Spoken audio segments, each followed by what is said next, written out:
I am JVN Hira Singh, Faculty of Agriculture and Veterinary Science. Today our discussion topic is forest classification and silent features of Indian forest policies. Classification of forests. Forests can be classified on the basis of age, methods of regeneration, composition, ownership, object of management, and growing stocks. These are the basis on which forests are classified. First one, classification of forest on the basis of their age. On the basis of age, forests are classified into even-aged forest. First one is even-aged forest. Even-aged forest, also called regular forests, are those consisting of even-aged woods. Even-aged wood means trees of approximately the same age. True even-aged forest can be only man-made forest. In case of forest which regenerate naturally, some age difference is often allowed.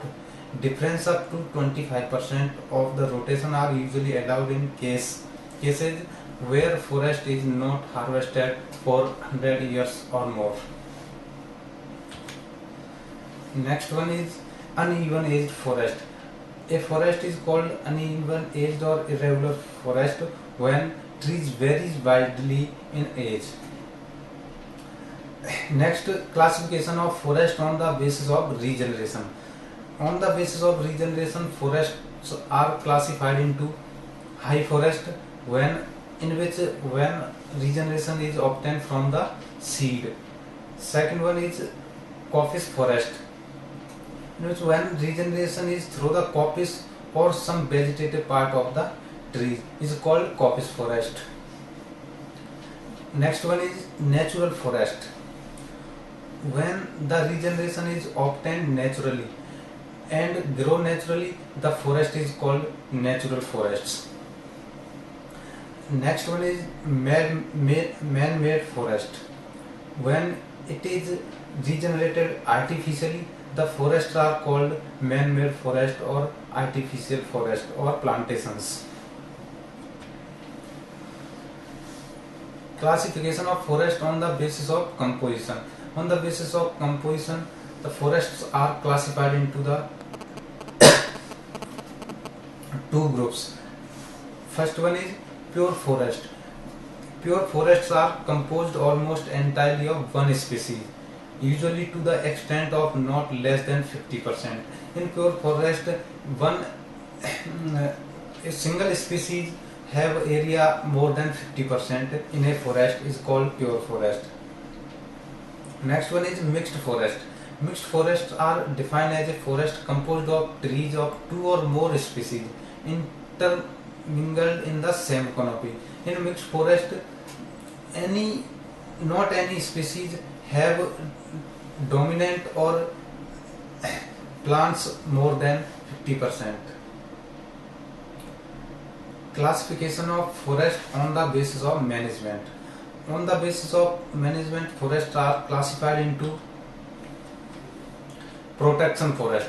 Protection forests are those which are managed primarily for ameliorating climate, checking soil erosion and floods, conserving soil and water, regulating stream flow and increasing water yield, and exerting other beneficial influences.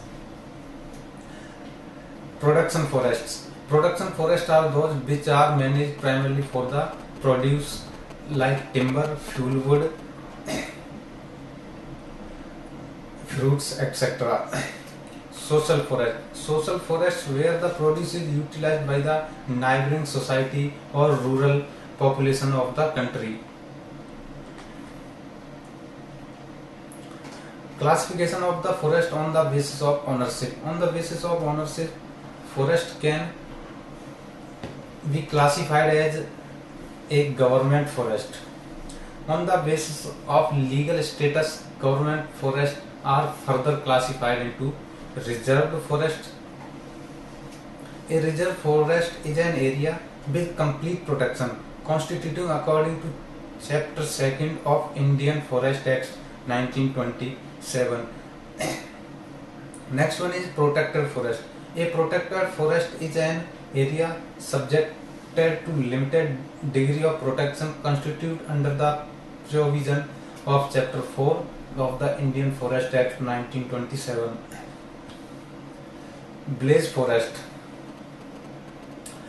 A village forest is a state forest assigned to a village community under the provision of Chapter 3 of an Indian Forest Act.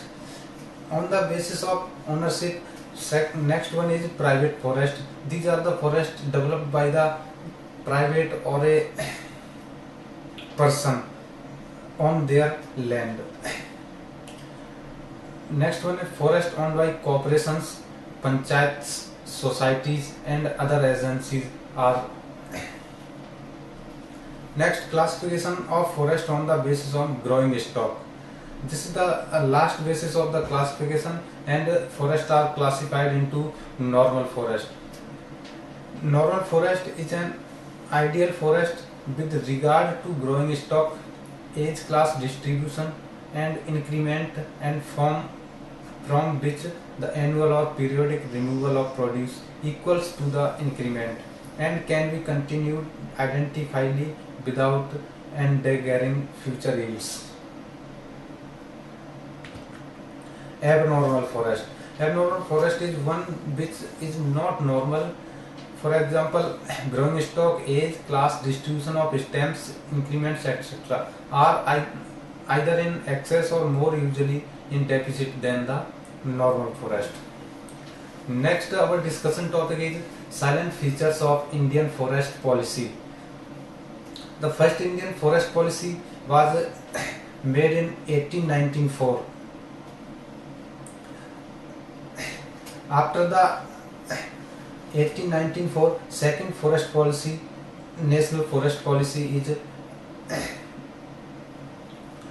made is National Forest Policy 1952. Significant for reaching changes had taken place during the period that elapsed since the policy of 1894 was adopted, hence the Forest Policy 1952. Silent features of Forest Policy 1952. It stipulated that the country should aim at having at least one-third of its total land under forest. A proportion of 20% to be attained in the plains and 60% in the mountains region. According to these features, in our country, the forest land should be 33%. Out of 33%, 20% should be in plains and 60% in mountain regions. Second feature is it proposed the classification of forest on the functional basis into protection forest, natural forest, village forest and tree lands. In this features, Indian forests are classified on functional basis into protection forest, national forest, village forest and tree lands.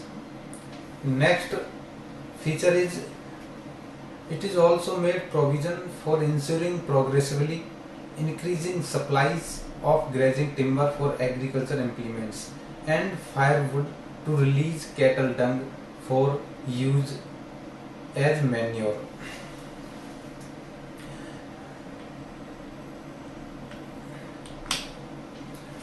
Next one is the policy emphasized the need for affording protection to wildlife by its proper management for scientific study and for recreational purpose. These are the main silent features of Indian National Forest Policy of 1952, but the policy laid stress on weaning the tribal population by persuasion away from the vengeful practice of shifting cultivation, increasing the efficiency of forest administration by having adequate forest laws,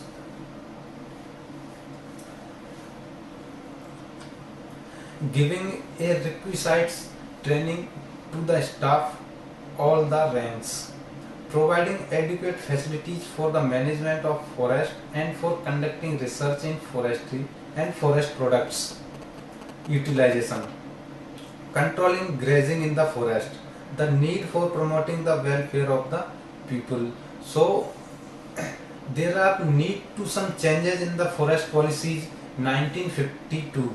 So the new forest policy come to the force, which is known as National Forest Policy 1988. The aim of the policy is to ensure environment stability and maintenance of ecological balance for the sustenance of all life forms, humans, animals and plants. This national forest policy is initiated due to the following need: to meet the increasing energy demands of the populations, to obey the new directive principles and duties given in the Indian Constitution, constitutional amendments of 1976 and it stress on environment, make growth of forest based industry in this era, need for guidelines on conservation of wildlife. Basic objects of Indian National Forest Policy 1988: to maintain the environment stability and ecological restoration through preservation, to check soil erosion and denudation in the catchment areas and mitigation of floods, to check the sand, the dune extension in desert and coastal lands. National Forest Policy 1988. It is the main object of Forest Policy 1988 that to check the spread of sand dunes, to increase the forest and tree cover in the demand and degraded land. It is also the important object of this forest policy, because today we need to increment or increase the forest land and tree covers in our country to meet the requirement of the tribal peoples, to conserve the natural heritage, to increase the productivity of the forest to meet the various needs, to increase the substitution of wood and reduction of wood uses, to create a massive people movement and minimize the